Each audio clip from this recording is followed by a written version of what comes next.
ओम नारायणे नमः। श्री एकादशी माता की जय। एकादशी वाले दिन भगवान विष्णु के साथ एकादशी माता का भी पूजन किया जाता है। आज के दिन एकादशी माता की व्रत कथा भी अवश्य पढ़नी और सुननी चाहिए।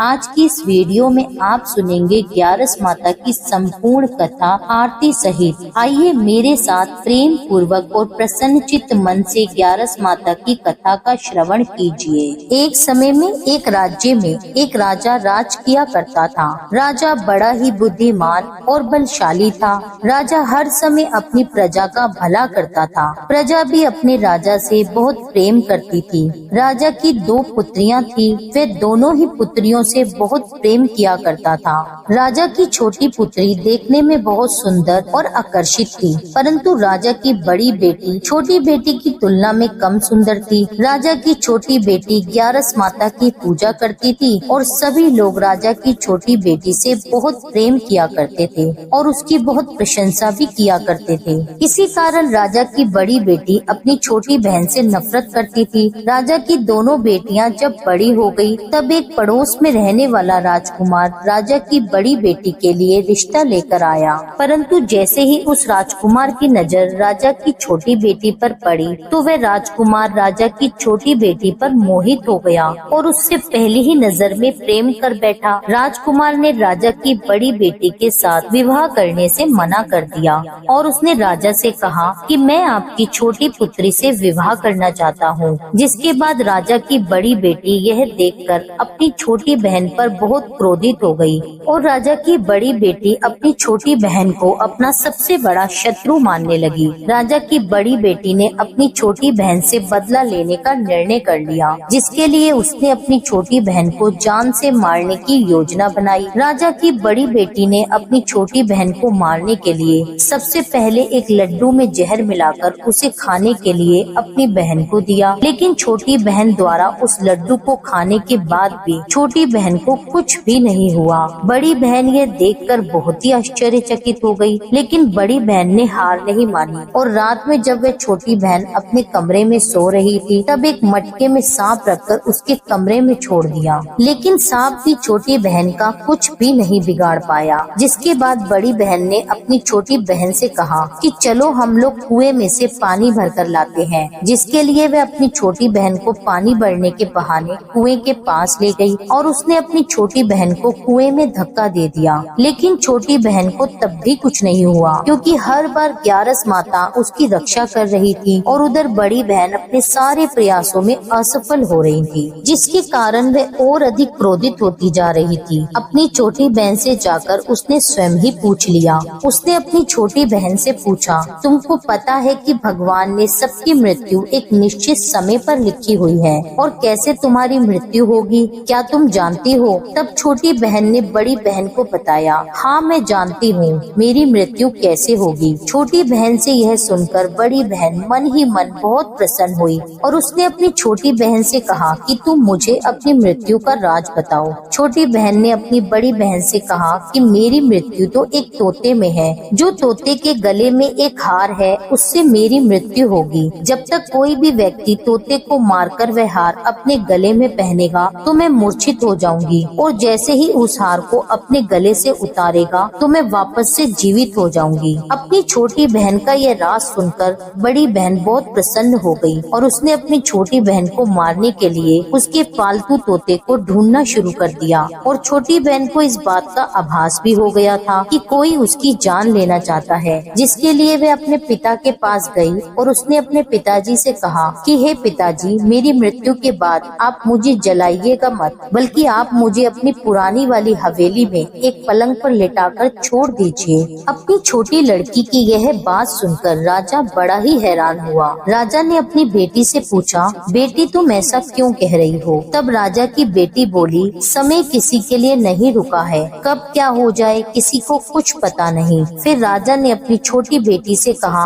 कि तुम ऐसी बातें क्यों कर रही हो? 2-3 दिन में तो तुम्हारा विवाह है। लेकिन उसने अपने पिताजी को ऐसा करने पर मजबूर कर लिया और उनसे वचन ले लिया। राजा ने भी अपनी छोटी बेटी की बात स्वीकार कर ली और 2-3 दिनों के बाद शादी का समय आया। तब राजकुमार बारात लेकर राजा के घर आया और राजकुमार और राजा की छोटी बेटी का विवाह होना आरंभ हुआ। जैसे ही राजा की छोटी बेटी राजकुमार के साथ फेरे लेना शुरू करती है तो उसकी बड़ी बहन अपनी छोटी बहन के कमरे में जाकर उसके तोते को पकड़ लेती है और उसको जान से मार देती है। तोते के गले में जो हार था उसको अपने गले में धारण कर लेती है। जैसे ही बड़ी बहन उस हार को अपने गले में धारण करती है तो उधर छोटी बहन 3.5 फेरे ही ले पाती है और वहीं पर बेहोश होकर गिर जाती है। जिसके बाद राजा ने बड़े बड़े हकीमों वैद्यों को बुलवाया, पर अपनी छोटी बेटी का इलाज करने के लिए राजा की बात सुनकर वैद्य ने छोटी बेटी को जब चेक किया तो राजा को बताया कि आपकी छोटी बेटी ना तो जीवित है और ना ही मृत है। मैं ऐसा पहली बार देख रहा हूँ। राजा ने सारे वैद्य हकीमों को यह बात बाहर बताने से मना कर दी और उनको कहा, अगर ये बात तुमने किसी को बाहर कही तो हम तुम्हें मृत्यु दंड दे देंगे। राजा ने अपनी छोटी बेटी को पुराने महल में जाकर एक पलंग पर लेटा दिया और वहाँ पर कुछ सैनिकों को तैनात कर दिया। राजा वापस अपने महल में लौट आया।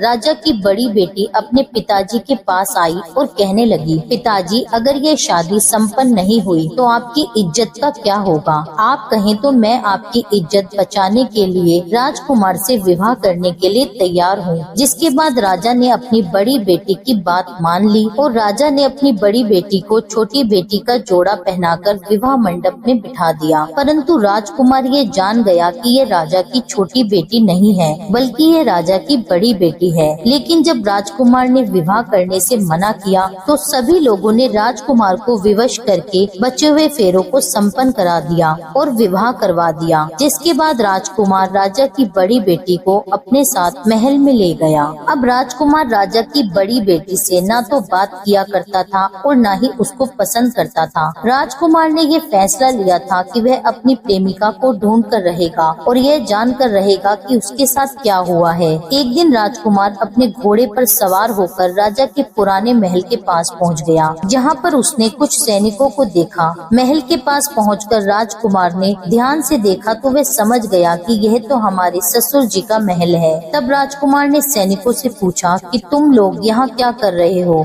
और इस महल के अंदर उस पलंग पर कौन लेटा है? जिसके बाद सैनिकों ने बताया कि यहाँ पर राजा की छोटी बेटी है। यह सुनकर राजकुमार बहुत ही प्रसन्न हुआ और वह तुरंत अपनी प्रेमिका के पास पहुँच गया और उसकी सेवा करने लगा। जैसे ही रात हुई तो राजा की छोटी बेटी उठकर खड़ी हो गई। राजकुमार ये देखकर बहुत खुश हो गया और उसने उससे पूछा कि तुम यहाँ क्या कर रही हो? तुम मेरे साथ मेरे महल में चलो। राजा की छोटी बेटी ने राजकुमार को सारी बातें बता दी कि मेरी जान एक तोते में बसी थी और मैंने यह बात सिर्फ अपनी बड़ी बहन को बताई थी और मैं जानती हूँ कि उसने ही मुझे मारने का प्रयास किया है। उसके पास एक हार है जिसको वह सुबह पहन लेती है और शाम में उतार देती है। जब तक वह हार सुबह के समय पहनी रहती है तब तक मैं मूर्छित रहती हूँ और जैसे ही वह हार को उतार देती है तो मैं जीवित हो जाती हूँ और जब तक मेरी बड़ी बहन के पास वह हार है तब तक मैं ऐसे ही जीवित और मूर्छित होती रहूंगी। अगर मेरी बड़ी बहन के पास जो हार है वह मेरे हाथ में लग जाए तो मैं हमेशा के लिए जीवित हो जाऊंगी। राजकुमार ने यह बात सुनकर राजा की छोटी बेटी के पास रहने का निश्चय कर लिया और उसने बचे हुए सारे फेरे उस पलंग में लेटी राजा की छोटी बेटी के साथ लिए और अपना विवाह उसके साथ पूर्ण कर लिया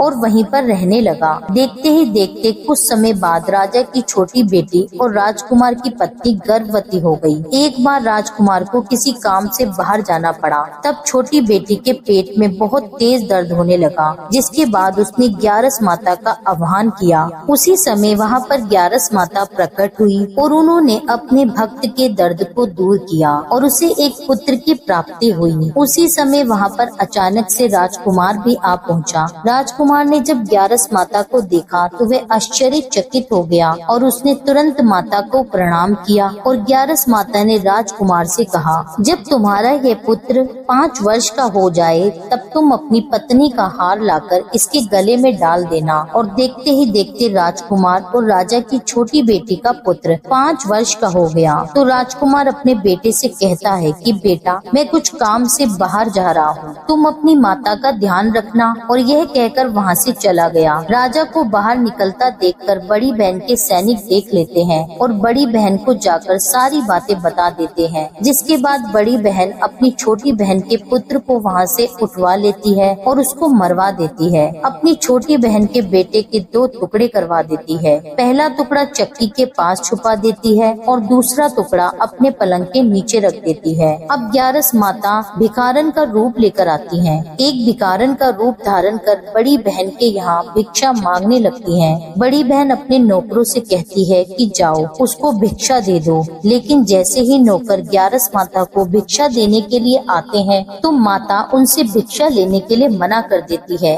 और कहती है कि जाओ मैं तुम्हारी महारानी से ही भिक्षा लूंगी। जिसके बाद बड़ी बहन स्वयं भिक्षा देने के लिए माता के पास आती है। तब माता एक बिल्ली का रूप लेकर उसके कमरे में चली जाती है और वहाँ पर छोटी बेटी के पुत्र के 2 टुकड़ों को आपस में जोड़ देती है और उसे जीवित कर देती है। उसे वहाँ से ले जाती है। राजकुमार अपने पुत्र को लेकर अपनी पत्नी के पास जाता है और उससे कहता है कि तुम इसका ध्यान रखना। अगर तुम इस बच्चे का ध्यान अच्छे से रखोगी तो मैं तुमसे बात करूँगा। एक दिन राजकुमार अपने पुत्र से कहता है कि तुम मम्मी के गले का हार मांग लो। जिसके बाद राजकुमार का बेटा मम्मी के पास जाकर कहता है कि मम्मी मुझे तुम्हारा हार चाहिए। यह सुनकर पहले तो बड़ी बहन बहुत ही क्रोधित होती है। फिर उसको ये याद आता है कि राजकुमार ने कहा था अगर मैं इस बच्चे का ध्यान अच्छे से रखूंगी तो वह मुझसे बात करेंगे। जिसके कारण वह हार उस बच्चे को दे देती है और वह तुरंत हार ले जाकर अपने पिताजी को दे देता है। और तभी राजकुमार अपने बेटे को लेकर वहाँ से जाने लगता है तो उसकी पत्नी से कहता है कि तुम हमारे लिए खाना बना कर रखना, मैं शाम को आकर तुम्हारे साथ खाना खाऊंगा। और वह अपने बेटे को लेकर वहाँ से चला जाता है और वह राजा के पास जाकर सारी बात राजा को बता देता है। राजा अपनी बड़ी बेटी की इस करतूत को सुनकर बहुत ही क्रोधित होते हैं और अपनी परवरिश पर शर्मिंदा होते हैं और दोष देने लगते हैं और राजकुमार को अपनी छोटी बेटी के साथ रहने का आदेश देते हैं। इस प्रकार ग्यारस माता और एकादशी माता की कृपा से राजकुमार और राजकुमारी खुशी खुशी अपना जीवन व्यतीत करते हैं। बोलिए ग्यारस माता की जय। हे ग्यारस माता, जिस प्रकार अपने राजकुमार और राजकुमारी के परिवार की रक्षा करी, उसी प्रकार से कथा कहने, सुनने और हुंकारा भरने वाले सभी के परिवारों की रक्षा करना। एकादशी माता की कथा। ओम जय एकादशी माता, जय एकादशी माता। विष्णु पूजा व्रत को धारण कर शक्ति मुक्ति पाता। ओम जय एकादशी माता, तेरे नाम गिनाऊं देवी, भक्ति प्रदान करनी, गण गौरव की देनी माता, शास्त्रों में वरनी। ओम जय एकादशी माता। मार्गशीर्ष के कृष्ण पक्ष की उत्पन्ना, विश्व तारिणी जन्मी, शुक्ल पक्ष में हुई मोक्षदा, मोक्षदाता बन आई। ओम जय एकादशी माता। पोष के कृष्ण पक्ष की सफला नामक है, शुक्ल पक्ष में होए पुत्रदा, आनंद अधिक रहे। ओम जय एकादशी माता। नाम शटिलता माघ मास में कृष्ण पक्ष आवे, शुक्ल पक्ष में जया कहावे, विजय सदा पावे। ओम जय एकादशी माता। विद्या फागुन कृष्ण पक्ष में शुक्ला आमल की, पाप मोचनी कृष्ण पक्ष में चैत्र महाबली की। ओम जय एकादशी माता। चैत्र शुक्ल में नाम कामदा धन देने वाली, नाम वरुथिनी कृष्ण पक्ष में वैशाख महावाली। ओम जय एकादशी माता। शुक्ल पक्ष में होए मोहिनी, अपरा ज्येष्ठ कृष्ण पक्षी, नाम निर्जला सब सुख करनी, शुक्ल पक्ष रखी। ओम जय एकादशी माता। योगिनी नाम आषाढ़ में जानो, कृष्ण पक्ष करनी, देवशयनी नाम कहायो, शुक्ल पक्ष धरनी। ओम जय एकादशी माता। कामिका श्रावण मास में आवे, कृष्ण पक्ष कहिए, श्रावण शुक्ला होए पवित्र, आनंद से रहिए। ओम जय एकादशी माता। अजाभाद्रपद कृष्ण पक्ष की परवर्तनी शुक्ला, इंदिरा आश्विन कृष्ण पक्ष में व्रत से भव सागर निकला। ओम जय जय एकादशी माता। पंपकुशा है शुक्ल पक्ष में आप हरनहारी, रमा मास कार्तिक में आवे, सुखदायक भारी। ओम जय जय एकादशी माता। देवोत्थानी शुक्ल पक्ष की दुख नाशक मैया, पावन मास में करू विनती, पार करो नैया। ओम जय एकादशी माता।